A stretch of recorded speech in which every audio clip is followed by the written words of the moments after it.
Friends, in this session, I am going to explain the step-by-step execution of predictive material and resource planning, which is also called as pMRP. So pMRP is a brand new functionality by SAP. It helps you to identify the potential capacity issues and to evaluate the possible solutions as early as possible by using the simplified material requirements algorithm. As a result of simulation, the production planners are prepared to take decisions on the changed conditions. So let's get into the details. The master data prerequisites which are required are materials, bill of material for the finished product or the produced component, work centers, routings, and production versions. The transactional data which is required is plant independent requirement. So the below are the dedicated Fiori apps used for this functionality. There are no transaction codes available as of now. So the three Fiori apps are 1. Schedule pMRP simulation creation, 2. Process pMRP simulations, and 3. Process pMRP capacity simulations. So in this process, I have executed on one material.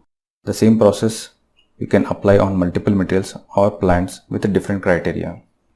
The first step is I have created a demand in the form of plant independent requirements for 4 weeks with active version as shown here.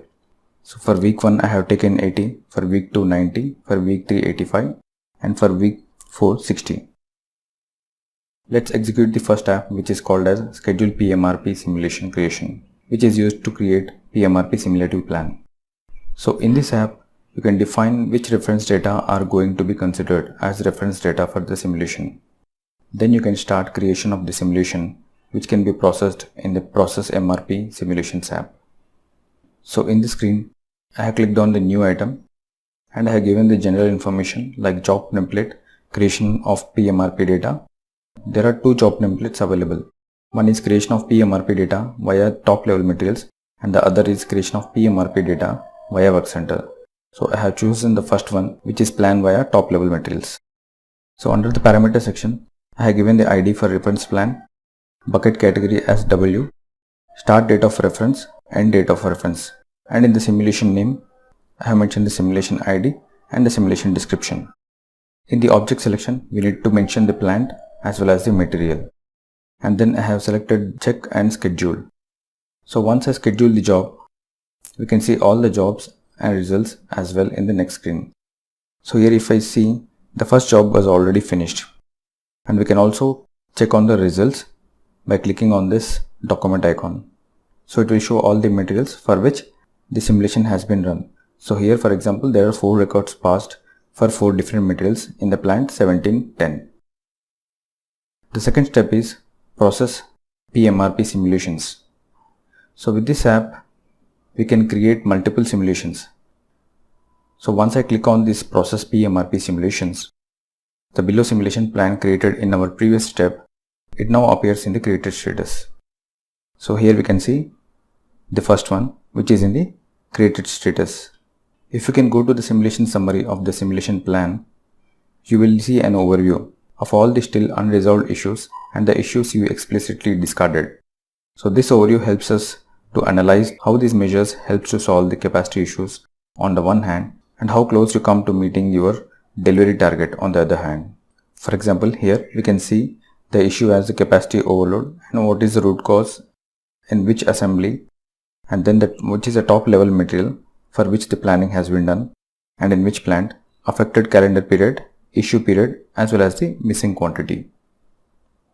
So if I click on this right arrow here, over here at the right side, so it will take me to the simulation plan. So generally in pMRP, you can solve the capacity issues by using different ways. Currently, you can see there are 5 capacity issues in the simulation plan.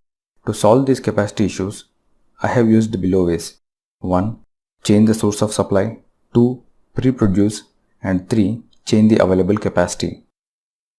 So here in week 6, there are some capacity issues. When you place the cursor on week 6, you will get right side inspector panel. If you click on the multi-level material simulation, it will show you the multi-level bill of material with all its components. You can then open the inspector to display capacity issues. As discussed earlier, so this can be resolved with change source of supply. This will be used if an alternative source of supply or the alternative production version exists. You can choose to change it to encounter capacity issues. So here on the week 6, we have 2 capacity issues out of 5. Click on 2 and select the change source of supply button. You can see the pop-up for the change of source of supply. So in this pop-up, production version 1 has total 51 piece capability to produce on week 6. For remaining 29 piece, it is proposing to use production version 2 to fulfill the entire week 6 demand, which is of 80 pieces. So click on Adopt Proposal and then click on Apply in the same screen. Once you click on Apply, then 5 capacity issues will become 3. So this is how now the material simulation looks like. In the same way, just check for week 7. Click on the multi-level material simulation. Here also there are 2 capacity issues out of 3. Click on 2 and then select the pre-produce button. So in pre-produce, you can decide to plan a pre-production on component level to mitigate capacity overloads.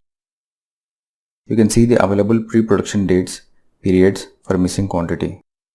And also it will show us the total available capacity of pre-production dates as well. So here you can adopt the proposal or go with the own proposal by distributing the quantity. So here in this case the missing quantity is 59 and system is proposing 2 calendar weeks, that is week 4 and week 5, wherein 49 and 10 quantity can be produced. So here I have chosen to take the decision to adopt the proposal. So once I click on the adopt proposal, system automatically allocates 49 and 10 piece each for week 5 and week 4. So that is nothing but pre-producing the material. And once I select that, then I will click on apply. Now you can see the below capacity issues has become 1. So totally earlier it was 5. So after changing the source of supply to different production version, 2 were resolved, and now after pre-producing, another 2 are also eliminated. Now you can see the capacity issues has become only 1. So finally we have 1 capacity issue. Now I am going to resolve this by changing the available capacity through capacity plan simulation. So in the capacity plan simulation, this view displays the work center, and for each period, all related top level demands. You can see the work center's capacity situation over the defined time period.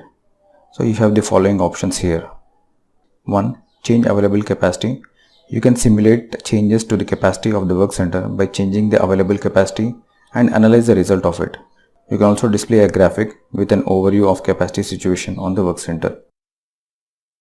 And 2 is to disregard the capacity issues. Use this option if you are sure that you want to ignore the capacity issues. For example, this particular resource of the work center is not considered as a crucial. As a result, all the issues of the selected work center will disappear.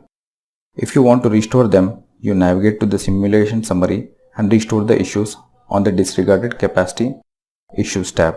Click on the change available capacity button. Select the week and change new capacity utilization. So here I have given the capacity utilization as 134 instead of 100. And then click on apply. So now all the capacity issues are resolved. If you see, the capacity issues are updated with 0 issues. After analyzing your simulation, you can go ahead and release your simulation plan with the changes that you want to implement. The released simulation cannot be edited any longer once you release it. So I have selected the simulation plan over here and I have seen that the capacity is 0 and then I have released it. In the next pop-up, you need to say it as OK, that is, you would like to continue with the release of the simulation. Once you do that, you will see that the simulation status is released, and you can also check out the simulation summary. Here you can see the overview of the simulation summary, what you have done so far. And the third and important step is to process pMRP capacity planning. So in this app, you can find the list of active plan and its details. So if I click on the process pMRP capacity planning simulation, so this screen will appear.